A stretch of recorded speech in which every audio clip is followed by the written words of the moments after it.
Sebenarnya saya sih malas saudara-saudara bahas Liga Indonesia. Malas bener. Tapi ya memang gimana lagi kalau nggak dibahas. Wasitnya keterlaluan saudara-saudara. Keterlaluan. Terlalu. Bayangin. Aduh, yang seharusnya kartu merah nggak di kartu merah. Yang seharusnya penalti nggak dikasih penalti. Yang seharusnya tidak penalti justru penalti. Yang seharusnya tidak perlu dikasih kartu, dikasih kartu. Aduh. Halo saudara-saudara, jumpa lagi dengan komentator gadungan di sini. Dengan komentator yang gadungan.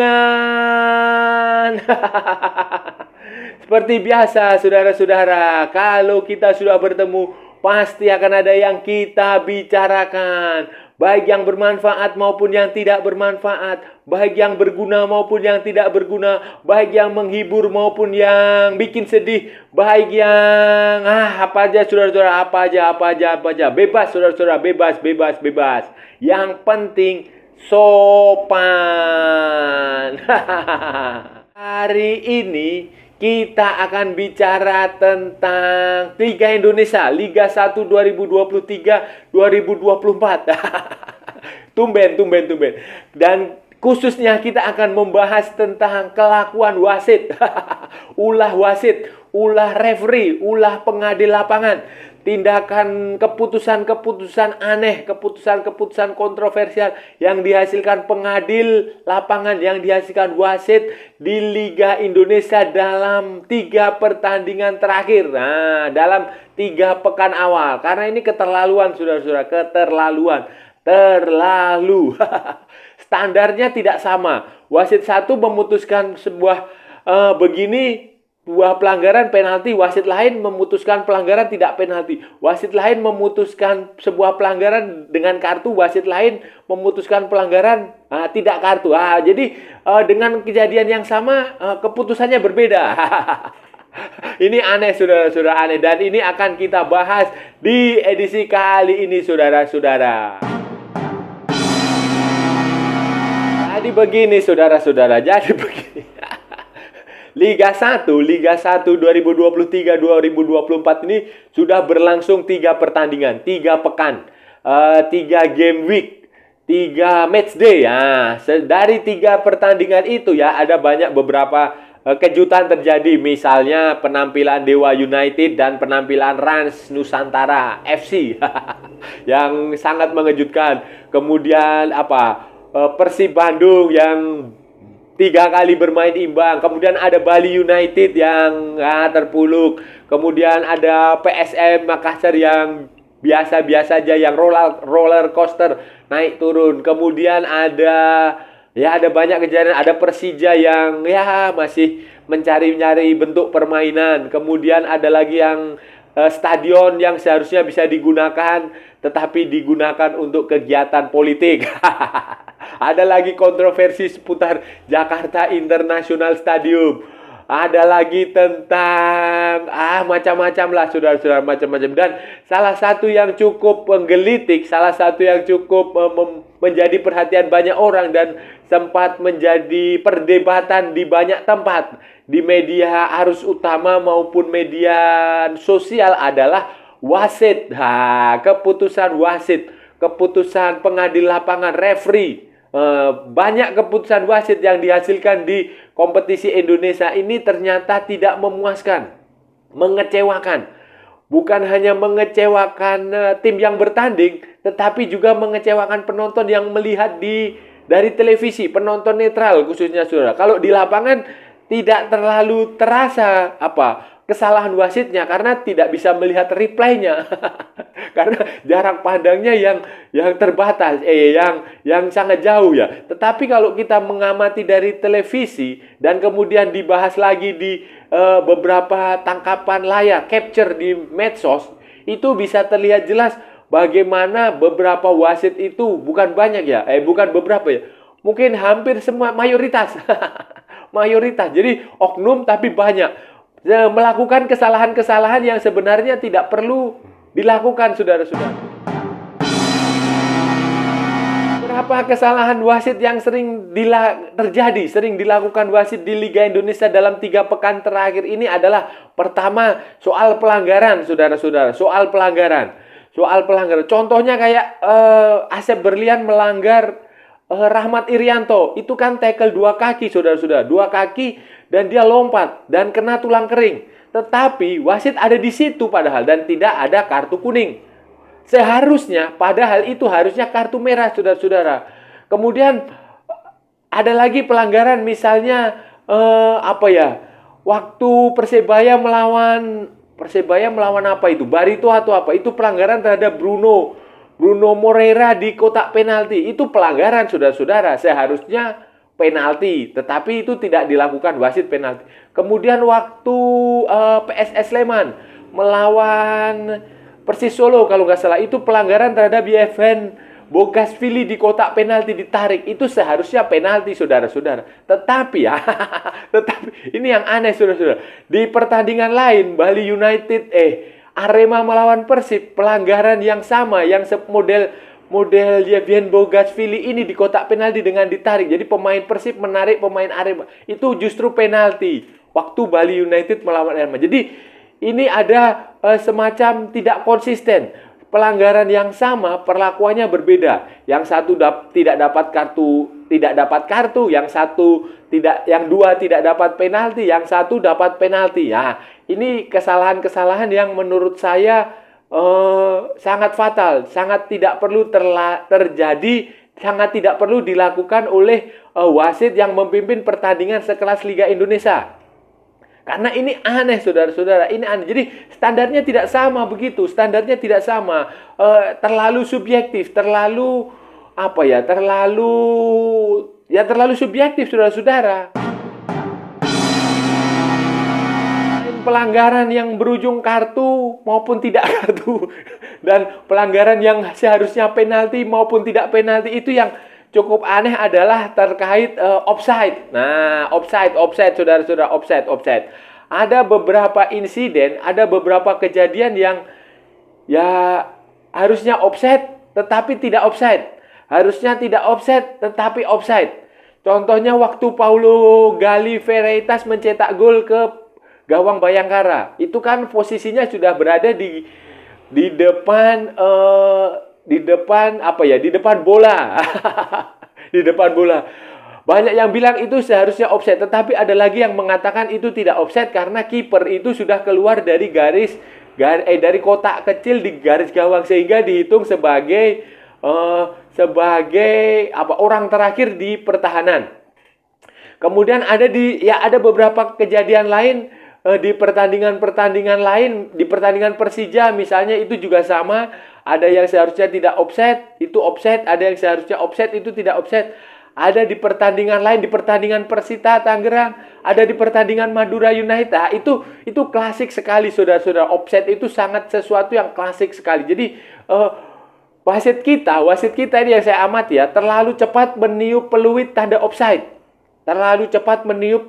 Jadi kalau Anda perhatikan di luar negeri, di pertandingan-pertandingan internasional, Liga Inggris, Liga Spanyol, Liga Italia, Piala Dunia, Liga Champion, itu kan wasit itu tidak buru-buru meniup peluit. Dia menunggu bola itu berakhir di mana baru meniup peluit.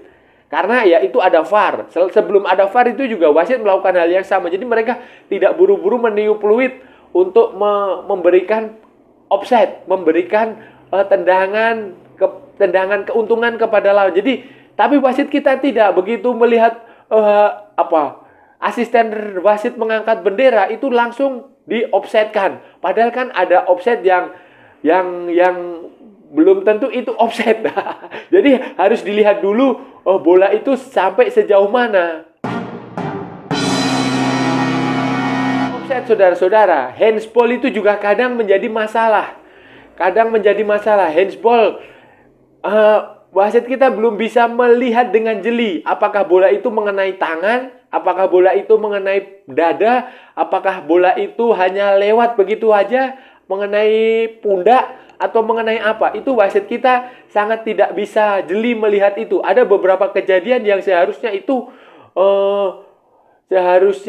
tidak tidak handsball, tetapi wasit mengatakan itu handsball. Contohnya waktu Rico Simanjuntak.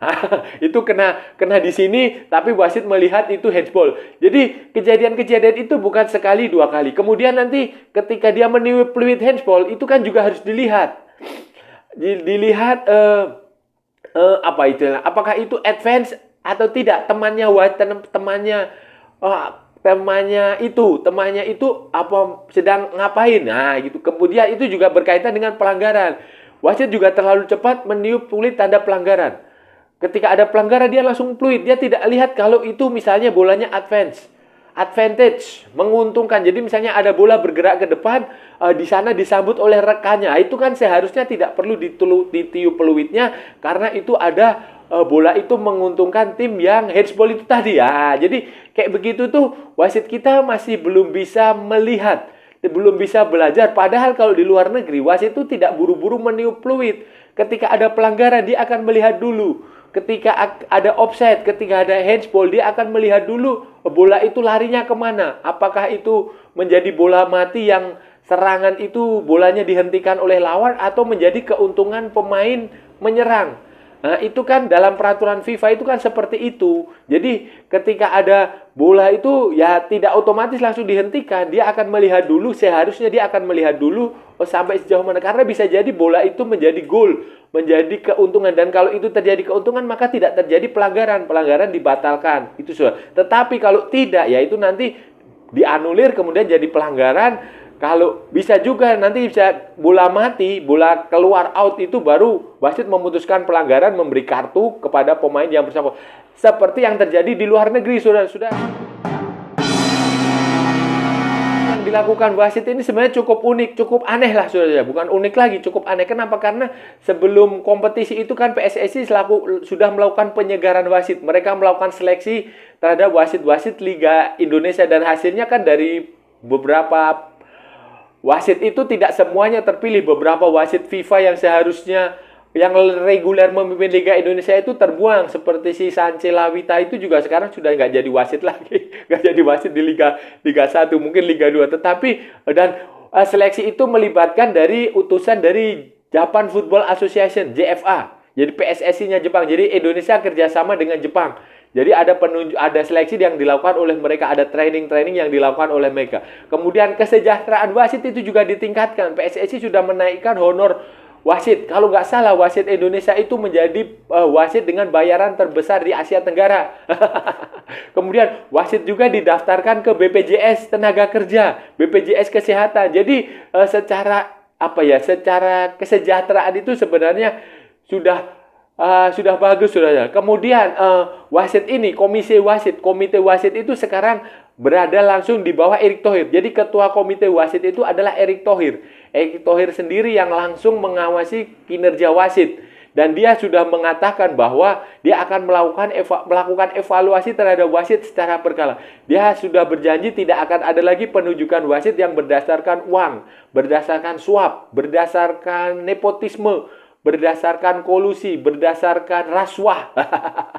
Semuanya akan ditunjuk berdasarkan nilai-nilai dan parameter yang fair, yang adil, berdasarkan evaluasi mingguan, evaluasi bulanan, berdasarkan apa yang terjadi di lapangan. Jadi itu sudah komitmen Erick Thohir dan itu tampaknya sudah mulai coba dilakukan Erick Thohir karena setiap pekan selalu ada evaluasi terkait wasit. Siapa-siapa wasit yang memimpin dengan benar dan siapa-siapa yang memimpin memimpin pertandingan dengan tidak benar.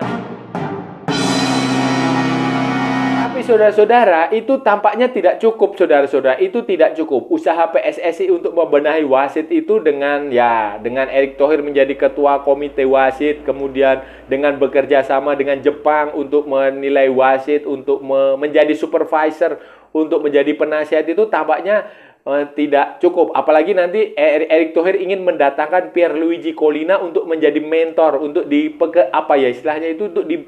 untuk memberikan pelatihan teknis kepada wasit. Dan tapi itu tidak cukup, saudara-saudara. Dan itu hanya solusi jangka pendek dan ternyata dalam 3 pertandingan awal itu kan kurang greget lah, kurang bagus, kurang memiliki daya merusak. memiliki efek yang bagus. Nah, jadi solusinya adalah, solusi yang paling masuk adalah mempercepat penggunaan video assistant referee, VAR. VAR itu paling masuk akal, paling cepat dilakukan. Tadinya kan memang PSSI sudah berjanji nanti di putaran kedua, kemungkinan setelah Piala Asia 2023. Nanti kan Liga akan libur untuk Piala Asia 2023. Kemungkinan setelah Piala Asia itu Indonesia akan kedatangan alat-alat VAR. Kemudian kedatangan sistem VAR di stadion-stadion yang ada di Indonesia. Saya nggak tahu apakah di semua stadion ataukah hanya di beberapa tempat aja yang menjadi sampel, yang menjadi venue pertandingan, hanya menjadi pilot project, hanya menjadi percontohan. Itu saja saya nggak tahu. Tetapi kan sebaiknya itu di semua tempat, semua pertandingan menggunakan VAR. Dan sekarang ini beberapa wasit itu juga PSSI sedang melakukan pelatihan terhadap wasit untuk menggunakan VAR. Karena VAR ini bukan alat yang mudah, saudara-saudara. Tampaknya mudah, tetapi sebenarnya tidak. Karena butuh penjelasan, butuh pelatihan, butuh kursus-kursus bagi wasit-wasit Indonesia untuk mengoperasikannya. Karena yang terlibat bukan hanya wasit di lapangan, nanti ada operator VAR, kemudian harus bekerja sama dengan host broadcasting, stasiun televisi yang menayangkannya. Kemudian penempatan kamera itu juga harus ada di beberapa titik. Kalau nggak salah itu 14 kamera itu yang bagus. Yang ada juga yang mini, yang soft VAR itu kalau nggak salah itu ada 8 atau 9 kamera, jadi setengahnya.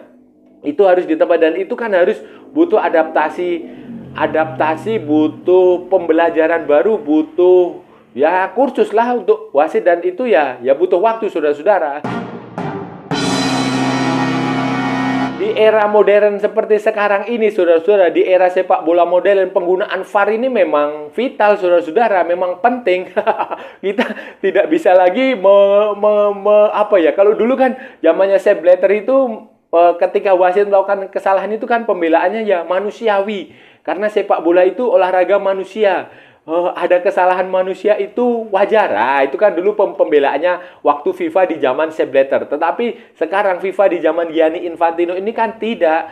Teknologi sudah berkembang, kemajuan zaman sudah terjadi, dan ada teknologi yang digunakan yaitu video assistant referee, dan itu memang sudah berlaku umum, universal, sudah digunakan di banyak kompetisi di luar negeri sana. Di Liga Inggris, di Spanyol, di Eropa itu semua liga sudah menggunakannya. Di Piala Dunia juga digunakan, di Piala Eropa sudah digunakan, di Piala Asia nanti 2023 juga akan digunakan. Di beberapa liga di Asia itu juga digunakan, di Jepang, di Korea, di Arab Saudi, di Iran itu sudah dilakukan, di Qatar itu sudah dilakukan. Kemudian di Asia Tenggara seperti di Thailand itu sudah dilakukan, di Vietnam itu akan segera dilakukan, di Malaysia juga akan segera dilakukan, di Singapura sudah dilakukan. Jadi memang penggunaan VAR itu adalah keniscayaan, hal yang harus dilakukan. Tidak bisa lagi sepak bola Indonesia itu menghindar dari VAR.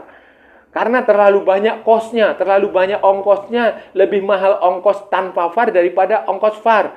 Taruhlah VAR itu harganya 500.000 sampai 1 juta US dollar.